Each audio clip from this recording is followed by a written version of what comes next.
ও ভাই আমাকে কামড় দিছে কি হয়েছে রে কি হয়েছে এই কুটুম কি হয়েছে এত অজ্ঞান হয়ে গেছে অজ্ঞান হয়ে পড়ে গেছে এটা তো কালো কোনে ধরো ধরো ফটো লাগবে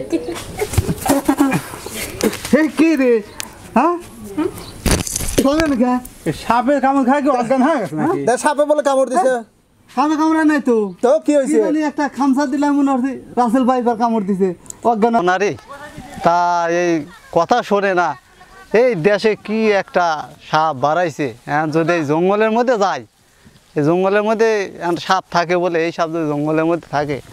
কোন দেখে কামড় দিবি জঙ্গলের মধ্যে দিয়ে যাইতেছি বাইরই হয় নাকি হ্যাঁ ছোট ভাই ভাই খবর শুনছাও খবর ভাই এ খবরে তো আতঙ্কিত দেখুন আমরা যে কাজ করবে আসলাম কামলা নিলাম এই জমিটা সকাল সকাল কাজ সেরে চলে যাব চারদিকে শুনতেছি রাসেল ভাইপো নাকি কয় বাবু আরে ভাই আমি তো এটাই শুনলাম হ্যাঁ তুমি কি শুনছাও রাসেল ভাইপার নাকি হ্যাঁ সাপ বাইর হয়েছে বলে জঙ্গলের মধ্যে থাকে আচ্ছা আচ্ছা আচ্ছা তাহলে তুমিও শুনছাও না হ্যাঁ আর বলো না এ কালকে একটুখানি বিকেলবেলা গেছিলাম এই বিকেলবেলা যাওয়ার পরে মেলা কথা কেউ কয় রাসেল ভাইপার 20 হাত লম্বা কেউ কয় রাসেল ভাইপার আরে আল্লাহ একবার যা কামড় দেয় 10 বার ওই লোক মরে যায় হ্যাঁ শুনছাও আজ গবি কথা না মানুষ একবারই মরে আর কই একবার কামড় দিলে 10 বার মরে হ্যাঁ আচ্ছা এদের জায়গাটা নেওয়া হয়েছে ওরা কও আমি বলে আসছি তো তা এখন কি করবি নি বললো যে হইলো চড়াই যে সাপ বাইরে হয়েছে এখন আসবেই নাকি কাজটা শেষ করে দিলে পরে তো ভালো হয়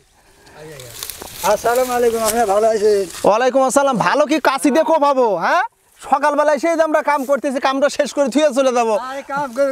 বাড়িতে তো আসবে না খালি কাজে কাম করে যাচ্ছে দেশনে কাম কাজ করি বাড়িওয়ালা কি টেনে ধরে কিল লেগে ভয় দেয় যে সাপ সে বড় বড় সাপ ভাই রাসেল ভাই কামড় দিল মাছ মরে যায় সে কামড় দেশে মাছ মরে যাওয়া কি আসবো কান নান কাম শিখে দিই আচ্ছা তো আর একজন তো আসার কথা ছিল ও আসি আর আমাদের কাছে বাজারে খুব দেরি লই তো করছে বাজারে দিয়ে বাজারটা দিয়ে তারপরে আসবো ও মানে বুঝেছি ও রাসেল ভাইপার আতঙ্কে ভয় মনে যাচ্ছি না হ্যাঁ এত আতঙ্ক আসে কোন জায়গা থেকে রে আল্লাহ যদি মৃত্যু লেখা থাকে হ্যাঁ মৃত্যু কেউ ঠেয়া পারবি আমরা হলাম করোনার চাইতে শক্তিশালী হ্যাঁ আমরা রাসেল ভাইপার থেকে ভয় করি না করোনা দেওয়া ভয় করি না মৃত্যু জ্বর মৃত্যু আল্লাহ হাতে লেখা না দেয় একটা কথা তো ঠিক আছে ওই যে আমাদের একজন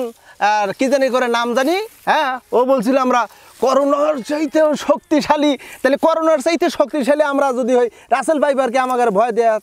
যে কাজের দিন হ্যাঁ এটা কি কথা ঠিক নাকি এই ছোট তো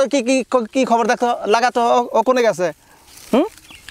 এত লেট করে দেবে প্রচন্ড রোদ আর চতুর্দিকে রাসেল ভাইপার কখন কাক যায় সে ধরে খামসা শেষ করে ফেলাবে তার তো কোনো হিসাব নাই আমার করে বড় ভাই আপনি যান তারপর আমি কিছুক্ষণ পরে আসতেছি তুমি না আসলে হয় আচ্ছা ভাই হ্যাঁ আপনারা বসেন আমি একটু 1 নম্বর থেকে ঘুরে আসি আচ্ছা আচ্ছা কাম যে সব বাসে কাম করে দিও আমি তাড়াতাড়ি দিয়ে আসি না আচ্ছা যে জানি করেন না আচ্ছা আমি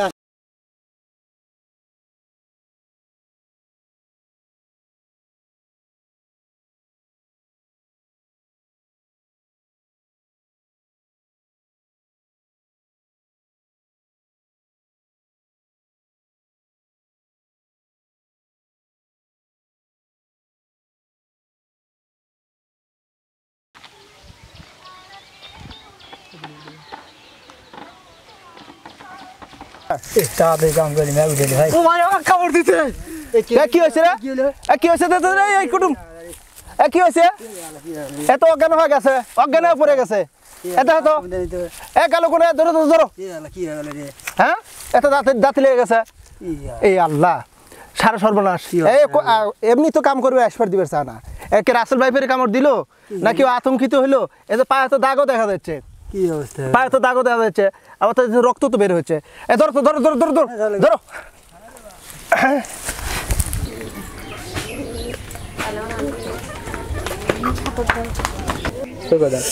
সারা সর্বনাশ হয়ে গেছে হ্যাঁ আল্লাহ রে এই রাসেল ভাইপার বলে কামড় দিছে কাঁচামরিচ পেঁয়াজ নিয়ে এসো আর কামড় দিছে কোন জায়গায় কোনে কামড় দিল দেখো তো এই তো কে রে সাপে কামড় দিলি পরে দাগ হবে দুটো আর দাগ দেখা যাচ্ছে কয়েকটো মনে হয় সাপ কি কোনো অন্য কোনো কিছু। আচ্ছা একটা কাম করা হয়, খামসাইছে নাকি রে? আচ্ছা খামসাই কর সাপে কামড় দিয়ে লবণ আর মরিচ খাওয়া, এই লবণ মরিচ খাওয়ালি পারেই বোঝা যাবে যে আসলে সাপে কামড়াইছে লাফা উঠছে। হ্যাঁ কি হলো? এই আমি এনেকা আরে কি দিছে এগুলো হট কাঁচা মরিচ, কাঁচা মরিচ আর লবণ সাপে বলে কামড়াইছে, সাপে বলে কামড়াইছে তোমার। নাই তো তো কি জানি একটা খামসা দিলে আমি মনে করছি রাসেল ভাইপার কামড় দিছে ও মানে এমনি আতঙ্ক। ওইখানে অজ্ঞান হয়ে গেছি। আচ্ছা আচ্ছা আমরা তো সাপ মনে করে আমরা তো মনে করছি যে গেলে তুমি জঙ্গলের ভিতরে 1 নাম্বার ওদের 1 নাম্বার, হ্যাঁ 1 নম্বরে গেলা, তো মনে করলাম যে ওই সাপে টাপে কামড় দিছে, তুমি এসে অজ্ঞান হয়ে পড়ছো, ওখান থেকে ধরাধরি করে নিয়ে এসে এই যে আমরা পরীক্ষা নিরীক্ষা প্রাথমিক পর্যায়ে পরীক্ষা যে কাঁচামরিচ আর লবণ খাওয়ালি পারে নাকি? সাপে কামড় দেয় নাই তো। তো আমি ওনে পেশাব করবার বসছি কি জানি একটা খামসা দিছে, আমি মনে করছি রাসেল ভাইপার কামড় দিছে। আর তাই এমনি অজ্ঞান হলাম কেমন জানি হয় অজ্ঞান হয়ে পড়ে গেছি। ও আচ্ছা ঠিক আছে, বুঝতে পারছি। আসলে এটা সাপ টাপ না, এটা একটা আতঙ্ক। ঠিক আছে, আর সমস্যা নাই। আমরা এখন এই সংখ্যা থেকে মানে আশঙ্কা থেকে মানে আই ডোন্ট হলো মুক্ত। হ্যাঁ ঠিক আছে, ওকে, আমাদের টেনশন আর নেই কে।